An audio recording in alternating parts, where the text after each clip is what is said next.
नमस्कार दोस्तों, स्वागत है आपका आपके अपने चैनल पीसफुल सफर में। ओम नमो भगवते वासुदेवाय नमो नमः। आप सभी का हार्दिक स्वागत है। क्या आपने कभी सोचा है कि जब इस शरीर से प्राण पखेरु उड़ जाते हैं, जब इंसान अपनी अंतिम सांस लेता है, तो उसके तुरंत बाद क्या होता है?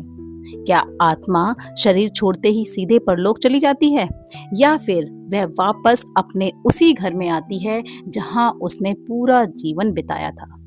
शास्त्रों और गरुड़ पुराण में स्पष्ट लिखा है कि मृत्यु के बाद आत्मा तुरंत इस संसार को अलविदा नहीं कहती।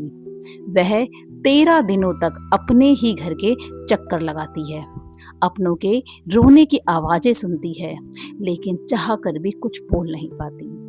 और सबसे बड़ा सवाल, मृत्यु के बाद आत्मा का अगला ठिकाना क्या होगा?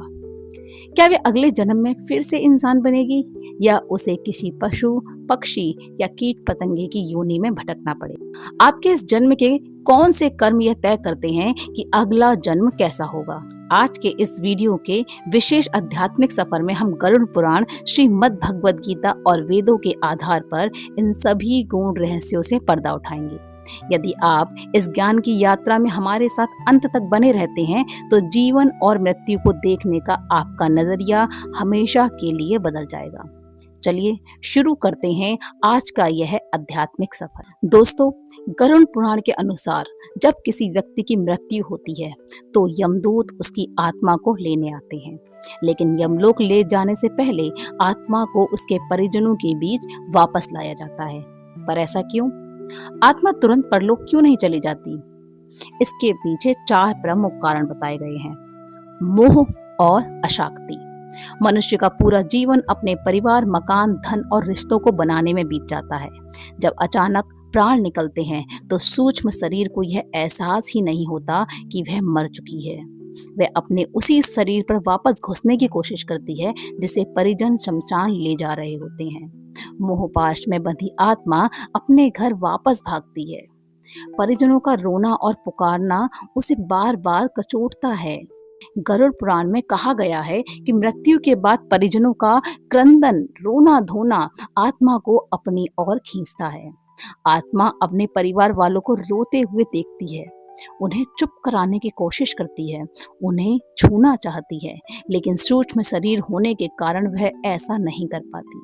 उसकी आवाज कोई नहीं सुन पाता। मृत्यु के बाद 10 से 13 दिनों तक किए जाने वाले पिंडदान और श्राद्ध कर्म आत्मा को शक्ति प्रदान करते हैं। गरुड़ पुराण कहता है, जो पिंडदान परिजनों द्वारा किया जाता है, उसी से आत्मा को यमलोक की यात्रा तय करनी होती है। ऊर्जा और एक यातना शरीर मिलता है। जब तक 13वीं की पूजा नहीं होती, तब तक आत्मा को यमलोक में प्रवेश की अनुमति नहीं मिलती और वह अपने घर के कोने कोने में भटकती रहती है। इन 13 दिनों में आत्मा अपने पूरे जीवन में किए गए अच्छे और बुरे कर्मों को अपने घर में बैठकर एक शांत दर्शक की तरह याद करती है। उसे अपनी गलतियों पर पश्चाताप होता है, लेकिन तब तक बहुत देर हो चुकी होती है। दोस्तों, पीसफुल सफर के इस पड़ाव पर अब हम उस रहस्य की बात करेंगे जो हमें सोचने पर मजबूर कर देता है कि क्या इंसान अगले जन्म में जानवर बन सकता है। श्रीमद् भगवद गीता के 4वें अध्याय में भगवान कृष्ण कहते हैं, जो लोग तमोगुण में जीवन बिताते हैं, वे नीच योनियों में जन्म लेते हैं। गरुड़ पुराण में विभिन्न कर्मों के आधार पर पशु योनियों का विस्तार से वर्णन मिलता है।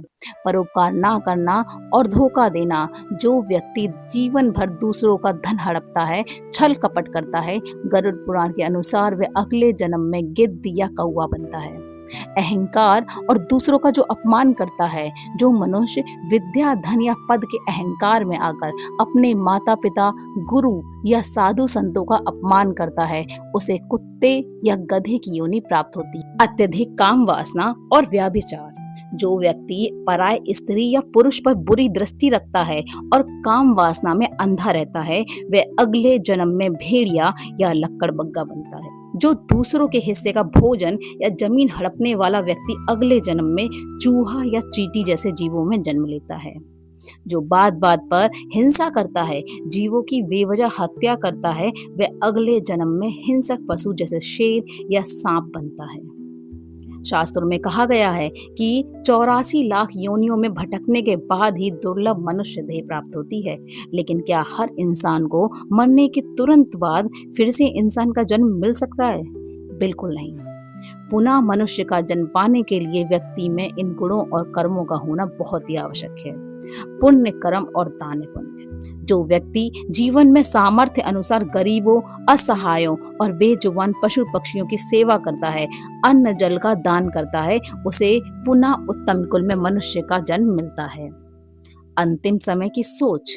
भगवान श्री कृष्ण कहते हैं और 8वें अध्याय के 6वें श्लोक में लिखा है, मृत्यु के अंतिम क्षणों में मनुष्य जिस बात का चिंतन करता है उसी के अनुसार उसका अगला जन्म तय होता है।